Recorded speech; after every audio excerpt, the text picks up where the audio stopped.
Subscribe करिए हमारे channel target UP TET CTET को और बेल आइकन को दबाइए।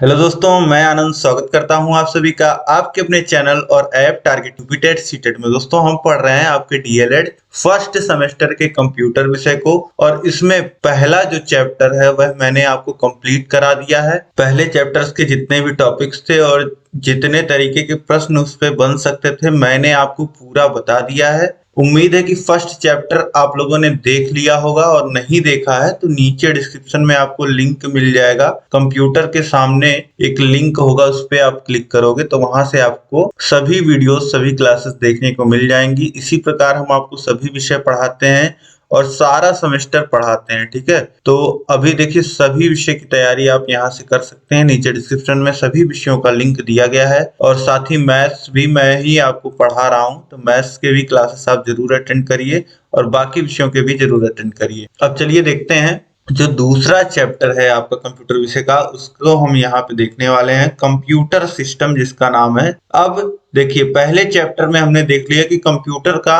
विकास किस प्रकार से हुआ, कंप्यूटर का इतिहास क्या रहा, पीढ़ियां क्या रही, कंप्यूटर की विशेषताएं क्या क्या रही, कंप्यूटर किन क्षेत्रों में काम आता है, कंप्यूटर का लाभ हानि, ये सारी चीजें हमने देख ली। लेकिन अभी तक हमने कंप्यूटर को नहीं जाना, अभी तक हमने केवल इतिहास जाना है और उसकी कुछ विशेषताएं जानी। अभी तक इसके कंपोनेंट के बारे में हमने नहीं जाना है। कंप्यूटर के घटक, कंप्यूटर सिस्टम के घटक, component of computer system, computer में आखिर जो इस समय कंप्यूटर आ रहा है उसमें क्या क्या चीजें होती हैं आप में से ज्यादातर लोग जानते हैं, लेकिन जो यहाँ पे चीजें हैं वह थोड़ी सी अलग हैं, थोड़ा सा और ज्यादा आप जान पाओगे। मोटा मोटी तो सभी लोग जानते हैं, कीबोर्ड माउस मॉनिटर इतना तो सब लोग जानते होंगे, लेकिन अब आपको यहाँ पे ढंग से जानना है सारी चीजों को, आपको ढंग से मैं बताते हुए चलूंगा और साथ ही आपके परीक्षा में किस तरीके के प्रश्न पूछे जाते हैं, कहाँ से प्रश्न बनेगा, ये सारी चीजें भी मैं आपको बताते हुए चलूंगा और कितना लिख के आना है आपको, ये सारी चीजें भी बताते हुए चलूंगा। तो चलिए स्टार्ट करते हैं। देखिए कंप्यूटर में मूलतः अगर हम लोग देखें तो दो घटक होते हैं, दो कंपोनेंट होते हैं, हार्डवेयर होता है और सॉफ्टवेयर। अब हार्डवेयर जिसको आप छू सकते हो, टच कर सकते हो, फील कर सकते हो छू करके, ये सारी चीजें क्या कहलाती हैं, हार्डवेयर। और जो कंप्यूटर में फीडेड होते हैं, निर्देश जो होते हैं वे होते हैं सॉफ्टवेयर। मतलब कंप्यूटर में पहले से चीजें फीड रहती हैं कि आपको किस प्रकार से काम करना है। जैसा कि मैंने आपको एग्जाम्पल के माध्यम से बताया था कि परीक्षा जब भी आप कोई देने जाते हो कॉम्पिटिटिव एग्जाम, तो आपको निर्देश लिख के मिलते हैं आपके एडमिट कार्ड पे। तो उसी तरीके से कंप्यूटर में निर्देश फीड होते हैं कि आपको इन इन चीजों का, जब ये चीज ये निर्देश मिले तो ये काम करना है, ऐसे ही, ठीक है। तो अब यही दो चीजें हमको पढ़ना है, हार्डवेयर और सॉफ्टवेयर। अब देखिए पहले हार्डवेयर हम पढ़ेंगे और यह ब्रॉड है, मैं आपको बता दे रहा हूं। इसमें आपका हार्डवेयर में कम से कम 2 क्लास जाएंगी, उसके बाद एक क्लास सॉफ्टवेयर हम लोग देखेंगे, ठीक है। तो इस तरीके से आपका क्लास कंप्लीट होगा। चलिए हम लोग देखते हैं। आप बस ये ध्यान दीजिएगा कहाँ पे हम क्या चीज पढ़ रहे हैं और सारी चीजों को समझते हुए चलिएगा, ताकि सारी चीजें सीरियल से जब आपको मैं पढ़ाते हुए चल रहा हूँ सारी चीजें, तो आप बिल्कुल ध्यान लगा के सारी चीजों को समझते हुए, देखते हुए और साथ ही साथ अपने दिमाग में बैठाते हुए चलिए। सारी चीजें मैं बहुत ही आसान भाषा में आपको बताऊंगा। तो देखिए कंप्यूटर हार्डवेयर, मैंने पहले आपको बताया कि कंप्यूटर के वे सभी भाग जिन्हें देखा तथा स्पर्श किया जा सकता है हार्डवेयर की श्रेणी में आते हैं। जैसे आपके सामने कंप्यूटर अगर रखा है तो जिन जिन कंपोनेंट्स को आप छू पा रहे हो वो सारे कंपोनेंट्स क्या होते हैं, वो सारे कंपोनेंट्स आते हैं हार्डवेयर। अब हार्डवेयर में जैसे कंप्यूटर की इनपुट आउटपुट डिवाइसेस, ये सभी क्या होते हैं, हार्डवेयर होते हैं। जैसे कंप्यूटर आप पकड़ोगे तो एक हाथ में माउस पकड़ोगे, एक तरफ आपके कीबोर्ड रखा होगा, सामने जो स्क्रीन दिख रही होगी उसे मॉनिटर कहेंगे, फिर बगल में एक बॉक्स जैसा रखा होगा उसे हम क्या कहते हैं, सीपीयू कहते हैं। तो ये सारे क्या होते हैं, हार्डवेयर में आते हैं। अब इनके भी हार्डवेयर के भी प्रकार होते हैं, हार्डवेयर में भी तरह तरह की चीजें होती हैं, ठीक है। हार्डवेयर को भी कैटेगराइज किया गया है। तो देखिए निम्न प्रकार के हार्डवेयर कंप्यूटर से जुड़े होते हैं। पहला होता है इनपुट डिवाइसेस, दूसरा होता है प्रोसेसिंग डिवाइसेस, तीसरा होता है मेमोरी डिवाइसेस, स्टोरेज डिवाइसेस जिसे कहते हैं, और चौथा होता है आउटपुट डिवाइसेस। ठीक है, मुख्यतः इनपुट आउटपुट आप लोग देखते होंगे, लेकिन ये प्रोसेसिंग और मेमोरी भी बहुत इंपॉर्टेंट होती है, तो इसको भी हम साथ साथ पढ़ेंगे। और सारी चीजें इतनी, ये चार चीजें हार्डवेयर की आप समझ जाओ, ये चार चीजें जो हार्डवेयर की हैं ये समझ जाओ, और यहाँ पे हार्डवेयर और सॉफ्टवेयर, हार्डवेयर समझ जाओगे आप, और इसके बाद जब सॉफ्टवेयर में पढ़ाऊंगा सॉफ्टवेयर समझ जाओगे। तो बस यही टोटल 5 चीजें आपको समझनी है। ठीक है, आप पूरा कंप्यूटर समझ जाओगे। ठीक है, फिर कहीं आपको कोई दिक्कत नहीं आएगी, और इसी पे आगे सारी चीजें आपको मिलेंगी, यहीं से क्वेश्चंस भी मिलेंगे। ठीक है, तो देखिए सबसे पहले अब हमको देखिए हमने क्या पढ़ा। कंप्यूटर में दो चीजें होती हैं, हार्डवेयर और सॉफ्टवेयर। अब हार्डवेयर में हम चीजें पढ़ रहे हैं। हार्डवेयर में हमने पढ़ा हार्डवेयर कितने प्रकार के होते हैं, ये 4 प्रकार के होते हैं। अब इन 4 प्रकारों को हम डिटेल्स में देखेंगे। पहला देखिए इनपुट डिवाइसेस क्या होती हैं, ये हम लोग देखते हैं इनपुट डिवाइसेस क्या होती हैं। तो कंप्यूटर में स्वयं सोचने समझने की शक्ति नहीं होती है, यह कंप्यूटर की हानियों में मैंने आपको फर्स्ट चैप्टर में पढ़ाया था। अतः कंप्यूटर में कोई भी कार्य करने के लिए उसे आदेश देना पड़ता है। आप जब निर्देश दोगे कंप्यूटर को, जो कंप्यूटर को चला रहा है, जब वह कुछ निर्देश देगा कंप्यूटर को, कुछ इनपुट देगा, तभी वह काम करता है। ये आदेश कंप्यूटर में पहुंचने के लिए जिन युक्तियों की आवश्यकता पड़ती है उन्हें इनपुट युक्तियां, इनपुट डिवाइसेस कहते हैं। अब जैसे कंप्यूटर से आपको कोई काम कराना है तो आप कैसे कराओगे, आप उसे निर्देश दोगे, और निर्देश किस माध्यम से दोगे, कंप्यूटर के उस हार्डवेयर के द्वारा आप निर्देश दोगे जो निर्देश देने के लिए बने होते हैं। तो निर्देश देने के लिए जो हार्डवेयर बने होते हैं कंप्यूटर में, उन्हें हम क्या कहते हैं, इनपुट डिवाइसेस कहते हैं। ठीक है, कंप्यूटर में जिन चीजों से, जिन हार्डवेयर से निर्देश दिए जाते हैं उन्हें हम लोग क्या कहते हैं, इनपुट डिवाइसेस कहते हैं। अब आपको समझ में आ रहा होगा।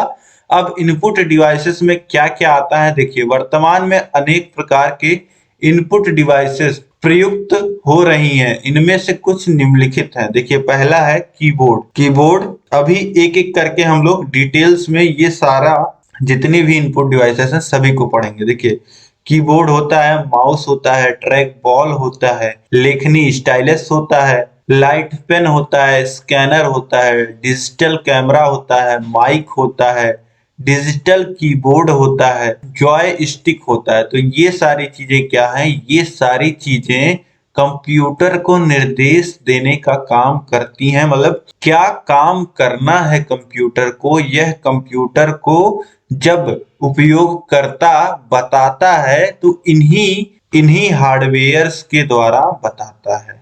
समझ रहे होंगे आप। अगर आप भी कंप्यूटर को कोई निर्देश देंगे तो keyboard, mouse, scanner, mic, light pen, stylus, इन्हीं सारी चीजों, ये मुख्यतः 10 चीजें हैं, इसी में सारी चीजें लगभग कवर हो जा रही हैं। ठीक है, तो इन्हीं माध्यम से हम लोग, सबसे ज्यादा प्रयोग किसका होता है, कीबोर्ड और माउस का होता है, यह तो आपको पता ही होगा। तो कीबोर्ड और माउस के द्वारा हम कंप्यूटर को निर्देश देने का कार्य करते हैं। अब इसके बाद हम लोग देखेंगे कीबोर्ड को डिटेल में। कीबोर्ड क्या होता है, तो देखिए यह एक सामान्य टाइपराइटर कीबोर्ड की भांति है जो एक केबल द्वारा कंप्यूटर से जुड़ा होता है, जो एक केबल द्वारा कंप्यूटर से जुड़ा होता है। कीबोर्ड यूजर और कंप्यूटर के मध्य एक कड़ी की तरह होता है। कीबोर्ड की कोई भी की दबाने पर उसका प्रदर्शन तुरंत कंप्यूटर स्क्रीन पर हो जाता है। मुख्यतः कीबोर्ड डेटा को डिजिटल फॉर्मेट में बदलकर कंप्यूटर तक पहुंचाता है। चित्र में यहाँ पे आप देखिए कीबोर्ड आप देख पा रहे होंगे। अब कीबोर्ड क्या होता है, सामान्यतः आप लोगों ने जैसे टाइपराइटर आपने देखा होगा, वैसे ही इसमें भी ढेर सारे बटन्स होते हैं, सभी अंग्रेजी के अल्फाबेट लेटर होते हैं। और यहाँ पे आप देख पा रहे हैं कि फंक्शन की F1 से लेकर के F12 तक ये होती हैं फंक्शन की। 12 बटन फंक्शन की होती हैं। ये एस्केप बटन बिल्कुल कोने पे होता है। यहाँ पे देखिए टैब बटन, और ये सारे नंबर्स होते हैं 1 2 3 4 5। और यहाँ पे देखिए caption button, shift button, control button, ये है विंडोज बटन, ठीक है। और ये है ऑल्ट, ये है सबसे बड़ी बटन जो होती है, ये स्पेस बटन होती है, ठीक है। और यहाँ पे आप देख पा रहे हैं इंटर बटन है, ये फिर शिफ्ट बटन है, कंट्रोल बटन है, ठीक है। और ये एरोज हैं, ऊपर नीचे दाएं बाएं, ठीक है। और इस तरीके से ये सारे बटन्स का अलग अलग इस्तेमाल होता है, और इन सभी का जो इस्तेमाल होता है वह कंप्यूटर को निर्देश देने के लिए, कंप्यूटर में कुछ इनपुट डालने के लिए किया जाता है। तो कीबोर्ड को आप समझ गए होंगे। अब इसके बाद अगला जो हमारा इनपुट डिवाइस आता है वह आता है माउस, ठीक है। तो माउस क्या होता है? माउस देखिए, यह प्लास्टिक का चूहे सा दिखने वाला पॉइंटिंग डिवाइस है। इसके निचले भाग में बॉल लगी होती है जिससे एक समतल पर घुमाया जा सकता है। इसकी सहायता से यूजर कंप्यूटर स्क्रीन पर स्थित किसी भी मेन्यू को पॉइंट कर सकता है। यह निर्देश माउस पर बने 2 या 3 बटनों के द्वारा दिया जाता है। इन बटनों द्वारा click, double click, right click तथा ड्रैगिंग आदि का कार्य लिया जाता है। चित्र में यहाँ पे आप देखिए माउस है। अब यहाँ पे ये जो है, यह आपको तार दिख रहा है, यह कंप्यूटर से कनेक्ट होता है, ठीक। अब इसमें क्या होता है, यहाँ ऊपर हाथ रखा जाता है और ये 2 बटन आपको दिख रही हैं, ये 2, एक ये बटन, एक ये बटन, ठीक है। ये लेफ्ट क्लिक, राइट क्लिक, ठीक है। और ये स्क्रॉल करने के लिए, पेज को ऊपर नीचे करने के लिए, ठीक है। तो इस तरीके से ये जो हो जाता है, यह माउस चूहे की तरह दिखता है, इसलिए इसका नाम ही है माउस, ठीक है। अब देखिए माउस जो होते हैं वह मुख्यतः 3 प्रकार के होते हैं। मैकेनिकल माउस आते हैं, और ऑटो मैकेनिकल माउस आते हैं, और ऑप्टिकल माउस आते हैं, ठीक है। तो ये हो गया दूसरा जो हमारा इनपुट डिवाइस है। तीसरा इनपुट डिवाइस देखिए ट्रैक बॉल। ट्रैक बॉल किस तरीके से यूज किया जाता है? यह डिवाइस माउस की तरह ही होती है, अंतर केवल इतना है कि जो बॉल माउस के नीचे होता है ट्रैक बॉल में, वह ऊपर लगी होती है। ट्रैक बॉल अंगूठे या उंगली की सहायता से घुमाया जाता है जिससे कर्सर की दिशा को तय किया जा सके। अब देखिए कंप्यूटर में स्क्रीन पे आप देखोगे तो इस तरीके से एक कर्सर दिया रहता है, इस तरीके से एक स्क्रीन पे कर्सर रहता है जिसे हम लोग पॉइंटर भी बोलते हैं, ठीक है। अब इसी पॉइंटर की बात हो रही है। इसी जब माउस हम लोग हिलाते हैं तो यह पॉइंटर जो है वह एक जगह से दूसरी जगह जाता है, ठीक। यही पॉइंटर जो है वह एक जगह से दूसरी जगह जाता है, और जहां पे इस्तेमाल करना रहता है, जहां पे हमें कोई प्रक्रिया परफॉर्म करनी रहती है, वहां पे इसी माउस के माध्यम से लेफ्ट और राइट क्लिक करके वह चीज एक्सेस की जाती है, वह काम किया जाता है, ठीक है। तो अब यही पॉइंटर को इधर से उधर करने के लिए, जैसे ये देखिए मैं पॉइंटर इधर से उधर कर रहा हूँ, ये एक पॉइंटर की तरह है, ठीक है। ये जो आपको पेंसिल दिख रहा होगा या इसी शेप में दिख रहा होगा, ठीक है। तो ये क्या हो गया, ये मैं माउस के माध्यम से ही हिला रहा हूँ, ठीक है। तो इस तरीके से माउस को जब हम लोग यहाँ पे टेबल पे आगे पीछे करते हैं तो यह पॉइंटर आगे पीछे कंप्यूटर स्क्रीन पे जाता है, और यही प्रक्रिया जो है वह यहाँ पे ट्रैक बॉल में, ये जो ऊपर बॉल लगी है इसको, यह रोटेट होता है, पूरा घूमता है, ठीक है। जैसे हाथ में लेकर के आप बॉल को नचाएं वैसे ही यह घूमता है, ठीक है। तो ट्रैक बॉल माउस की अपेक्षा कम जगह घेरती है, माउस की तरह इसे इधर उधर घुमाना नहीं पड़ता है। इसका अधिकांशतः उपयोग लैपटॉप तथा गेम में किया जाता है। चित्र में ट्रैक बॉल। अब आपने जब लैपटॉप देखा होगा तो इस तरीके से उसमें माउस पैड लगा होता है, ठीक है। तो इसको जैसे जैसे इधर उधर हम लोग करते हैं वैसे ही स्क्रीन पे कर्सर इधर उधर होता है, ठीक है। तो उसी तरीके से है ये, बस पैड की जगह यहाँ क्या होता है, बॉल होता है। अब इसके बाद देखिए लेखनी स्टाइलस क्या होता है। यह देखने में एक साधारण पेन की तरह होता है। इसका उपयोग टच स्क्रीन उपकरणों जैसे कंप्यूटर की स्क्रीन, मोबाइल उपकरण या ग्राफिक्स टैबलेट आदि का इनपुट अर्थात लिखने, डिजाइनिंग इत्यादि कार्यों में किया जाता है। अब देखिए, जैसे आपका मोबाइल है, मोबाइल आजकल सारे ही लगभग टच स्क्रीन है, तो आप क्या करते हो कि उंगली से टच करते हो। अब यही मान लेते हैं कि टच स्क्रीन जो पहले मोबाइल्स में आपने देखा होगा कि टच करने के लिए इस तरीके के पेन टाइप के आते थे, तो ये वही है, स्टाइलस वही है।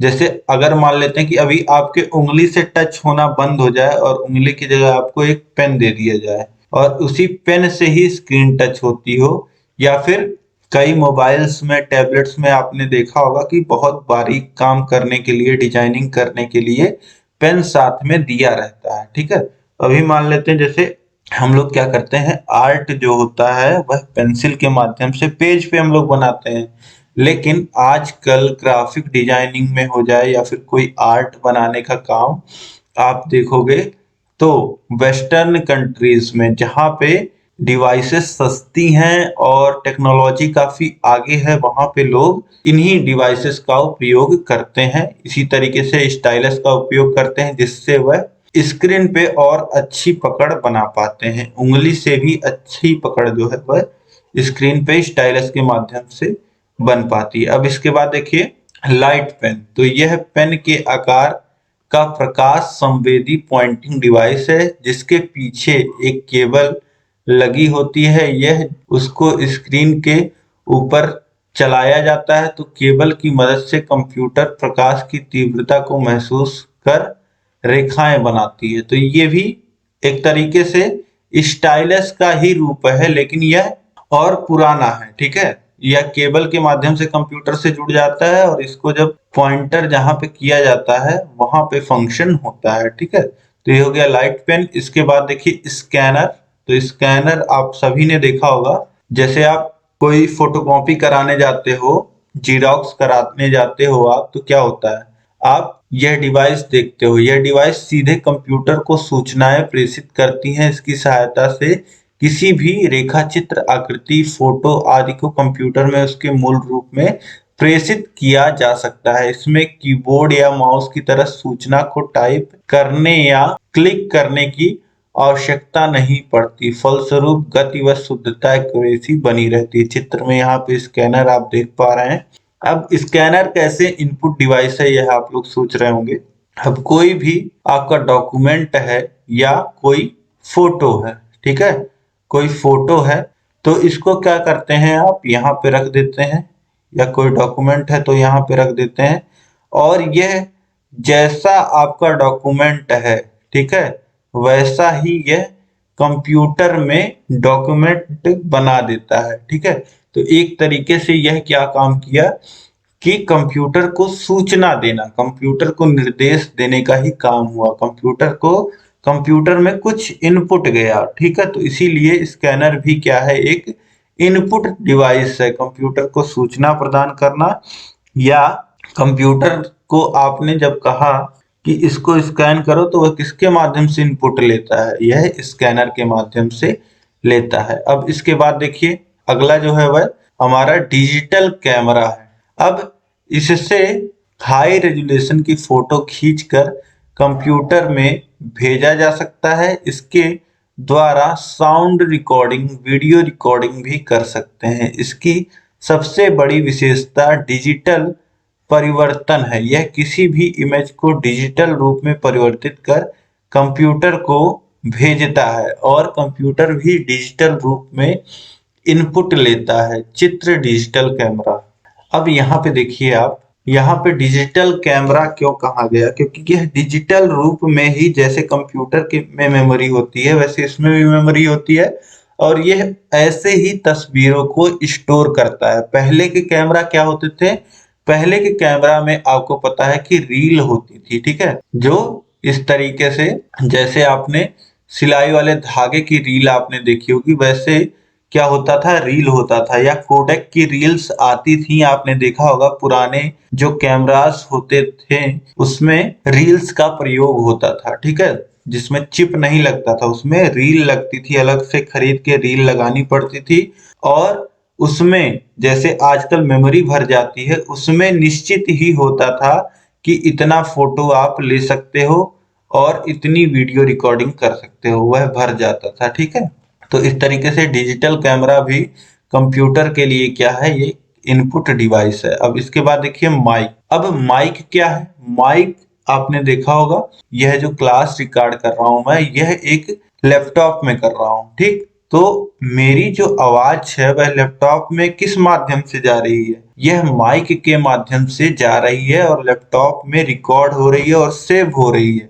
तो लैपटॉप कंप्यूटर कुछ ले रहा है, किस माध्यम से ले रहा है? माइक के माध्यम से ले रहा है। तो माइक क्या हो गया? एक इनपुट डिवाइस हो गया। तो माइक वह उपकरण है जो ध्वनि को विद्युतीय संकेत में परिवर्तित कर मानव भाषा, आवाज एवं शब्दों के एक स्थान से दूसरे स्थान पर स्थानांतरित, रिकॉर्ड एवं संचय कर सकता है। इसका प्रयोग telephone, mobile, tape recorder, radio, television तथा कंप्यूटर्स में आवाज रिकॉर्ड में किया जाता है। ठीक है, तो दोस्तों आप माइक समझ गए होंगे। अब इसके बाद देखिए नौवा जो आपका इनपुट डिवाइस है वह है डिजिटल बोर्ड। अब यह जैसे आपने देखा होगा, एक तो ब्लैक बोर्ड आपने क्लास में देखा होगा, दूसरा व्हाइट बोर्ड देखा होगा। लेकिन इसी व्हाइट बोर्ड को अगर हम पूरा स्क्रीन बना दें, जैसे आपकी टीवी की स्क्रीन होती है, और इसको पूरा टच स्क्रीन बना दें और इस पे जो भी टीचर लिखे वह सेव होने लगे, तो ये क्या बन जाएगा? Digital board. तो डिजिटल बोर्ड एक प्रकार का सफेद पटल, इंटरेक्टिव स्मार्ट व्हाइट बोर्ड होता है जिसके द्वारा कक्षा में अवधारणाओं को स्पष्ट करने तथा अनुदेशन देने में प्रयोग किया जाता है। अब जैसे आपको मैं यह लिख के बता रहा हूं व्हाइट बोर्ड, ठीक, स्मार्ट बोर्ड, ऐसे ही अभी मैं आपको क्या होता कि यहाँ पे पैनल लगा हुआ है और यहाँ पे खड़ा होके मैं पढ़ा रहा होता। ठीक, और यहाँ पे जो मैं अभी ये सारी चीजें लिख रहा हूँ ये यहाँ पे लिखी रहती। ठीक है, इस तरीके से, और ये सारी चीजें जा करके इस बोर्ड में, बोर्ड से जुड़ा हुआ जो कंप्यूटर रहता है या इस बोर्ड के मेमोरी में सारी चीजें सेव होती, और जब चाहे हम कंप्यूटर में भी ये सारी चीजें ले सकते थे। ठीक है, तो ये भी क्या होता है? इनपुट के रूप में काम करता है, इनपुट डिवाइस के रूप में। तो इस तरीके से डिजिटल बोर्ड भी हमारा हो गया इनपुट डिवाइस। इसके बाद देखिए जॉय स्टिक, तो यह भी एक पॉइंटर डिवाइस है जो माउस की तरह ही है। इससे कंप्यूटर स्क्रीन पर कर्सर या किसी आकृति को आगे पीछे घुमाया जा सकता है। इसका ऊपरी भाग एक हैंडल के समान होता है जिसे उसके ऊपर नीचे लगे सॉकेट में घुमाया जा सकता है। इसके हैंडल के पास ही एक ट्रिगर बटन होता है। इसका उपयोग अधिकांशतः वीडियो गेम खेलने में किया जाता है। अब देखिए आप सभी ने एक रेसिंग रिमोट वाली कार आपने देखी होगी। रिमोट वाली कार में इस तरीके से एक हैंडल लगा होता है और आगे पीछे होता है। ठीक है, तो उसी तरीके से गेमिंग को अगर हम लोग गेम वही रेसिंग कार अगर मान लेते हैं कंप्यूटर में खेल रहे हैं, तो ये सारे काम करने के लिए जॉय स्टिक प्रयोग में ली जाती थी। ठीक है, तो इस तरीके से ये सारे आपके 10 इनपुट डिवाइसेस हो गए। इनपुट डिवाइसेस मैंने आपको बताया कि कंप्यूटर को, अगर जो कंप्यूटर को इस्तेमाल कर रहा है उसको निर्देश देने के लिए ये जो होती हैं इनपुट डिवाइसेस काम में ली जाती हैं। ठीक है, तो हार्डवेयर में पहला आपका क्या हो गया? इनपुट डिवाइसेस आपने पढ़ लिया। ठीक है, अब बचते हैं 3, प्रोसेसिंग डिवाइसेस, मेमोरी डिवाइसेस। ठीक है, तो दूसरा हम लोग देखते हैं प्रोसेसिंग डिवाइसेस क्या होता है हार्डवेयर में। ठीक है, अभी सॉफ्टवेयर तो इन चारों को पढ़ने के बाद आएगा। अब देखिए यहाँ पे पढ़ना है आपको प्रोसेसिंग डिवाइसेस। अब देखिए आपको पता है कि कंप्यूटर में हम लोग क्या करते हैं? इनपुट देते हैं और कंप्यूटर उसको क्या करता है? कंप्यूटर उसको करता है प्रोसेस। ठीक है, प्रोसेस करता है और आउटपुट देता है। ठीक, ये मोटा मोटी चीज कंप्यूटर में होती है, आप लोग समझते हैं। तो इनपुट डिवाइसेस आपने पढ़ लिया, इनपुट आपने दे दिया, फिर इनपुट के बाद जो प्रक्रिया होती है वह होता है प्रोसेस, और यह प्रोसेसिंग का जो काम होता है यह प्रोसेसिंग डिवाइसेस में होता है। और हार्डवेयर में हम लोग पढ़ रहे हैं उन्हीं डिवाइसेस को, उन्हीं कंपोनेंट्स को, उन्हीं पार्ट्स को जहां पे ये सारी चीजें होती हैं। कंप्यूटर के सभी पार्ट्स को हम पढ़ रहे हैं। अब प्रोसेसिंग डिवाइसेस कौन कौन सी होती हैं जहां पे यह प्रोसेस होता है, यह आपको देखना है। देखिए, प्रोसेसिंग में होता है सीपीयू, माइक्रो प्रोसेसर की अवधारणा एवं अवलोकन, overview and concept of CPU, या जिसे हम लोग कहते हैं माइक्रो प्रोसेसर। अब सीपीयू आपने कंप्यूटर में इस तरीके से, कंप्यूटर मॉनिटर के बगल इस तरीके से रखा हुआ देखा होगा, इस तरीके से डिब्बे के आकार का। तो ये क्या होता है? ये होता है सीपीयू, ठीक, जो कंप्यूटर से जुड़ा रहता है। अब इसी सीपीयू में सारी चीजें होती हैं। कंट्रोल यूनिट होता है, अर्थमेटिक एंड लॉजिकल यूनिट होता है, और मेमोरी होती है। तो देखिए, सीपीयू कंप्यूटर का मस्तिष्क कहलाता है। सीपीयू का पूरा नाम सेंट्रल प्रोसेसिंग यूनिट होता है। अब आप अपने शरीर को समझिए, तो शरीर में क्या होता है? शरीर में जो दिमाग होता है इस मस्तिष्क में होता है, ऊपर सिर में। इसी तरीके से जो कंप्यूटर का दिमाग होता है वह किसमें होता है? सीपीयू में होता है, माइक्रो प्रोसेसर में होता है। तो देखिए, जिस प्रकार मनुष्य के शरीर के अन्य भाग मस्तिष्क के निर्देश लेकर ही कार्य करते हैं, उसी प्रकार कंप्यूटर के सभी अंग इनपुट, आउटपुट तथा मेमोरी आदि सीपीयू से ही निर्देश ग्रहण करते हैं।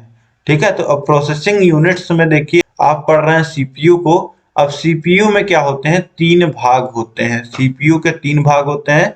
सीपीयू में होता है कंट्रोल यूनिट, सीयू से जिसे हम लोग लिखते हैं, और अर्थमेटिक व लॉजिकल यूनिट होता है जिसे एएलयू हम लोग लिखते हैं, और तीसरा होता है memory unit, internal registers, memory unit या आईआर जिसे हम लोग बोलते हैं। ठीक है, अब देखिए, ये हो गया इनपुट, और यहाँ आया हमारा सीपीयू, यहाँ आया आउटपुट। ठीक है, जहाँ पे प्रोसेस होता है सारा, वह हो गया क्या? सीपीयू। सीपीयू इस हार्डवेयर को हम लोग बोलते हैं। अब इस सीपीयू के अंदर क्या होता है? देखिए, एएलयू होता है, अर्थमेटिक लॉजिकल यूनिट, और सीयू कंट्रोल यूनिट होता है, और एमयू मेमोरी यूनिट होता है। अब मैं आपको एक एक चीजें एक्सप्लेन करता हूं। देखिए, कंट्रोल यूनिट में क्या होता है? कंट्रोल यूनिट में कंप्यूटर के विभिन्न कंपोनेंट का प्रबंधन करती है। यह प्रोग्राम निर्देशों को पढ़ना और डिकोड करता है, उन्हें कंट्रोल सिग्नल में बदल देता है, जो कंप्यूटर के अन्य भागों को सक्रिय करते हैं।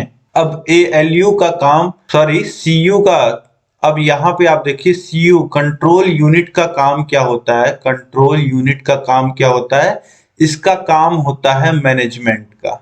आपने अपने स्कूल कॉलेज में देखा होगा कि कुछ टीचर्स जो होते हैं वह पढ़ाते हैं। ठीक है, कॉलेज में, स्कूल में आपने देखा होगा कि कुछ लोग जो आपके टीचर्स हैं वह स्कूल में पढ़ाते हैं, और कुछ लोग जो स्कूल के वाहन होते हैं उनको चलाते हैं, और कुछ लोग साफ सफाई का काम करते हैं। ठीक है, और इस तरीके से अन्य अन्य काम लोग स्कूल में करते हैं। लेकिन आपने कुछ लोगों को देखा होगा, 1-2 लोग जो ऑफिस में बैठते हैं, या फिर वो लोग क्या करते हैं? वो लोग केवल देखते हैं कि कौन क्या कर रहा है, वह मैनेजमेंट का काम देखते हैं। ठीक है, वह सभी को प्रबंध करने का, मैनेज करने का काम करते हैं। तो प्रबंधन मतलब यही होता है, मैनेजमेंट। ठीक है, तो कंट्रोल यूनिट का काम क्या है? कंट्रोल यूनिट कंप्यूटर के विभिन्न कंपोनेंट्स का प्रबंधन करती है। अब कंट्रोल यूनिट को आप समझ जाइए। कंट्रोल यूनिट कुछ नहीं करता है, वह यह ऑब्जर्व करता है, यह काम करता है कि कंप्यूटर में कौन सा पार्ट, कौन सा भाग क्या काम करेगा, और कंप्यूटर में इस समय क्या काम होगा, क्या प्रोसेस चलेगा। ये सारी चीजें क्या कौन देखता है? ये सारी चीजें देखता है कंट्रोल यूनिट, सीयू। ठीक है, अब इसके बाद देखिए अर्थमेटिक एंड लॉजिकल यूनिट। तो अर्थमेटिक एंड लॉजिकल संक्रिया कर सकता है। अर्थमेटिक संक्रियाओं का समूह जो एएलयू जोड़ने, घटाने और अधिक जटिल गणितीय संक्रियाओं के लिए समर्थन करता है। लॉजिक संक्रिया में बुलियन लॉजिक जैसे एंड, और, नॉर, नॉट शामिल है। ये जटिल सतर्क स्टेटमेंट बनाने के लिए उपयोगी हो सकते हैं। अब देखिए, एएलयू जैसा कि इसका नाम ही है, अर्थमेटिक एंड लॉजिकल यूनिट। तो इसमें क्या होता है, अर्थमेटिक का मतलब होता है जोड़ घटाना गुणा भाग। अर्थमेटिक का मतलब हो ही गया गणित से संबंधित, तो गणित में क्या होता है, जोड़ घटाना गुणा भाग। तो जो भी कंप्यूटर को कैलकुलेशंस का काम दिया जाएगा या कहीं पे लॉजिक लगाना है, ठीक है, तो वह काम किसके द्वारा किया जाता है, वह काम किया जाता है अर्थमेटिक एंड लॉजिकल यूनिट के द्वारा। अब आपको पता है कि हाँ ये दिमाग है, ठीक है, ये आपको पता चल गया सीपीयू दिमाग है कंप्यूटर का। तो इसमें देखिए क्या क्या काम होगा, सभी को प्रबंधन मैनेजमेंट का काम होगा यहाँ पे, और जो भी प्रोसेसेस होंगे जोड़ घटाना गुणा भाग का लॉजिक कुछ लगाना है, तो ये क्या काम होगा, इसी में होगा सीपीयू में। अब तीसरा जो पार्ट होता है सीपीयू का वह होता है मेमोरी यूनिट। इसमें क्या होता है, यह सीपीयू की तीव्र गति की मेमोरी होती है। कंट्रोल यूनिट मुख्य मेमोरी के ऑपरेंड्स की वैल्यू पढ़कर इंटरनल रजिस्टर में स्टोर कर देती है, जहां एएलयू इन्हें प्राप्त करता है। इसके अलावा एएलयू माध्यमिक परिणामों को अस्थायी रूप से स्टोर करने के लिए भी इन रजिस्टर्स का उपयोग करता है। अब देखिए मेमोरी यूनिट क्या है, आपके दिमाग में आपको पता होता है कि कुछ याददाश्त होती हैं, कुछ यादें होती हैं, तो ये क्या होता है, ये स्टोर रहता है दिमाग के एक भाग में जहां पे सारी चीजें स्टोर रहती। तो इसी को कंप्यूटर में जो सारी चीजें स्टोर होती हैं वह कहाँ स्टोर होती है, इसके मेमोरी में, ठीक है, मेमोरी यूनिट। तो यह सीपीयू का तीव्र गति से चलने वाला मेमोरी होता है, और ये सारी मेमोरी कहाँ, रजिस्टर्स में स्टोर होती है, ठीक है। इन्हीं रजिस्टर्स में जब इनपुट लेना होता है, कुछ प्रक्रिया शुरू करनी होती है, तो भी यहीं से डेटा उठाया जाता है, या फिर जो ऑपरेट करता है वो डेटा देता है। और जब प्रोसेस हो जाता है तब भी डेटा अगर सेव करना होता है तो यही मेमोरी यूनिट में सेव होता है। तो इस तरीके से आपने सीपीयू देख लिया, सीपीयू के पार्ट। उम्मीद है कि यह जो आपको प्रोसेसिंग यूनिट है, प्रोसेसिंग डिवाइसेस है, यह समझ में आया होगा। अब इसी प्रोसेसिंग डिवाइसेस में देखिए मैंने आपसे नाम लिया बसेस का, रजिस्टर का नाम आपने सुना, जहाँ पे जो डेटा होता है वह स्टोर होता है, ठीक है। मेमोरी में, मेमोरी जो होता है वह किसमें होता है, रजिस्टर्स में होता है, ठीक। तो आप देखिए रजिस्टर्स भी अलग से आप देख लीजिए। रजिस्टर्स क्या होते हैं, अनुदेशों की व्याख्या एवं उनके कार्यों का निष्पादित करने के लिए कंप्यूटर बहुत सी मेमोरी इकाइयों का उपयोग करता है, जिन्हें रजिस्टर कहते हैं, ठीक है। तो अनुदेशों की व्याख्या और उनके कार्यों को निष्पादित करने के लिए कंप्यूटर बहुत सारी मेमोरी इकाइयां, बहुत सारी, आपको पता है कि मेमोरी की जरूरत तो पड़ती ही है। तो ये जो मेमोरी होती है वो कहाँ स्टोर होती है, रजिस्टर्स में। रजिस्टर्स की लंबाई इसमें संग्रहित होने वाली बिट्स की संख्या के बराबर होती है। एक रजिस्टर 8 बिट का संग्रहण करता है, 8 बिट रजिस्टर कहलाता है, ठीक है। तो रजिस्टर आपको पता चल गया। और यह जो बिट है यह मेमोरी को नापने का, जैसे मीटर किलोमीटर नापा जाता है दूरी को, वैसे ही मेमोरी कितना है यह नापा जाता है बिट में, बाइट में, और आपको पता होगा जीबी में और टीबी में, टेराबाइट में, ठीक है। तो इस तरीके से रजिस्टर आप समझ गए होंगे। अब इसके बाद देखिए आप बसेस क्या होती हैं। तो जैसे आपके लाइफ में बसेस होती हैं, आपको पता है कि एक स्थान से दूसरे स्थान तक जाने के लिए बसेस, वैसे ही कंप्यूटर में भी क्या होती हैं, बसेस होती हैं। देखिए किस लिए होती हैं, एक बड़े रजिस्टर ऑर्गेनाइजेशन में विभिन्न रजिस्टर्स का प्रयोग होता है जो कॉमन बस सिस्टम नाम से जानी जाती हैं, के मध्य सूचना के स्थानांतरण हेतु अधिक प्रभावी विधि है। एक बस संरचना में सामान्य रेखाएं, कॉमन लाइंस, एक समुच्चय होता है। एक रजिस्टर के प्रत्येक बिट के लिए एक रेखा जिससे बाइनरी सूचना स्थानांतरित होती है। नियंत्रण संकेत यह निर्धारित करता है कि प्रत्येक विशेष रजिस्टर के स्थानांतरण के समय बस किस रजिस्टर को चुनता है। डेटा लाइन, एड्रेस लाइन और कंट्रोल लाइन को इनपुट आउटपुट बस रखता है। मैग्नेटिक डिस्क, प्रिंटर, टर्मिनल व्यापक उद्देश्य वाले कंप्यूटर के साथ लगे होते हैं। प्रत्येक इंटरफेस एड्रेस को डिकोड करता है और इसका नियंत्रण इनपुट आउटपुट बस से प्राप्त होता है। सहायक उपकरणों के लिए उनकी व्यवस्था करता है और सहायक उपकरणों के नियंत्रकों के संकेतों को उपलब्ध कराता है। तो देखिए बस का काम क्या होता है कि जो भी डेटा होता है रजिस्टर्स में, आपको पता है कि उस डेटा का काम लगता है और डेटा रजिस्टर्स में आके स्टोर भी होता है। तो उसके लिए क्या होते हैं, उसके लिए यहाँ पे आप देखिए उसके लिए होते हैं बसेस, ठीक है। इनको बाइनरी को स्थानांतरित करने के लिए बसेस होती हैं, जो डेटा लाइन होता है और एड्रेस लाइन भी होता है और कंट्रोल लाइंस भी होता है, ठीक है। तो इस तरीके से बस आप समझ गए होंगे। इसके बाद प्रोसेसिंग स्पीड क्या होता है, तो देखिए प्रोसेसिंग स्पीड यह बताती है कि कोई भी सूचना किस गति से प्राप्त हो रही है या समझी जा रही है तथा उसके प्रति कितनी प्रक्रिया कर रही है, ठीक है। अब प्रोसेसिंग स्पीड, किसी का स्पीड क्या बताता है, जैसे नॉर्मली स्पीड की अगर हम लोग बात करें तो वह कितना तेजी से कोई काम कर रहा है, यह उसकी स्पीड बताता है। तो प्रोसेसिंग स्पीड क्या होता है, कंप्यूटर की प्रोसेसिंग स्पीड कितने तेजी से वह इनपुट को प्राप्त कर रहा है, उसको प्रोसेस करके आउटपुट दे रहा है, यही होती है कंप्यूटर की प्रोसेसिंग स्पीड, ठीक है। तो सीपीयू में अनुदेशों की एक सारणी होती है जिसके कंप्यूटर प्रोग्राम चलते हैं। सीपीयू के कार्य की स्पीड हर्ट्ज में मापा जाता है। आधुनिक प्रोसेसर त्वरित गति से कार्य करने वाले होते हैं, इसीलिए हर्ट्ज के स्थान पे गीगा हर्ट्ज का प्रयोग किया जाता है।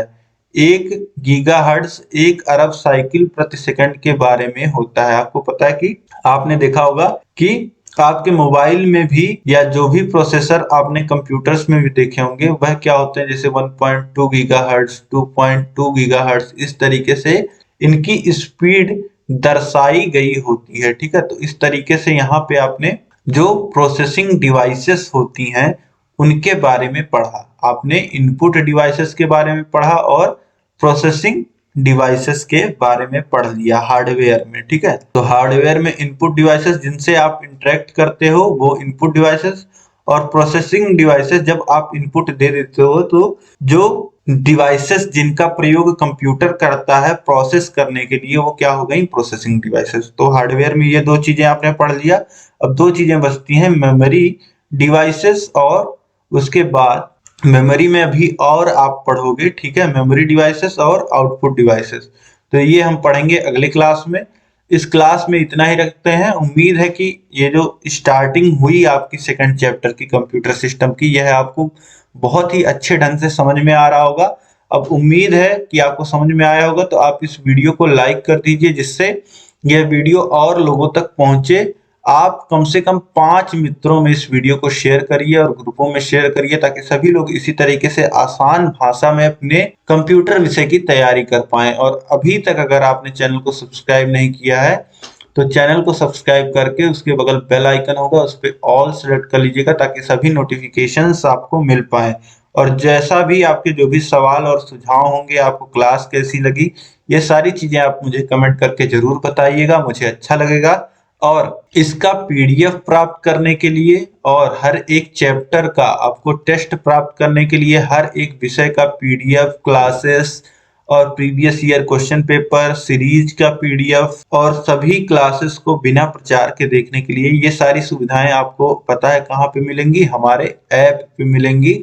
हमारे ऐप का नाम क्या है, टारगेट यूपी टेट सीटेट, जो चैनल का नाम है। हमारा ऐप कहाँ से आप डाउनलोड कर सकते हैं, प्ले स्टोर पे आप जाएंगे, सर्च करेंगे टारगेट यूपी टेट सीटेट तो भी आपको मिल जाएगा, या फिर नीचे डिस्क्रिप्शन में लिंक दिया गया है, यहाँ से आप ऐप को डाउनलोड कर सकते हैं। और वहाँ ऐप में आप फर्स्ट सेमेस्टर का कोर्स आपको मिल जाएगा, उसमें एनरोल करके सभी सुविधाओं को प्राप्त कर सकते हैं, ठीक है। तो इस तरीके से आप पढ़ते रहिए, जुड़े रहिए चैनल से। इस क्लास में अंत तक बने रहने के लिए आप सभी लोग का बहुत बहुत धन्यवाद। जय हिंद।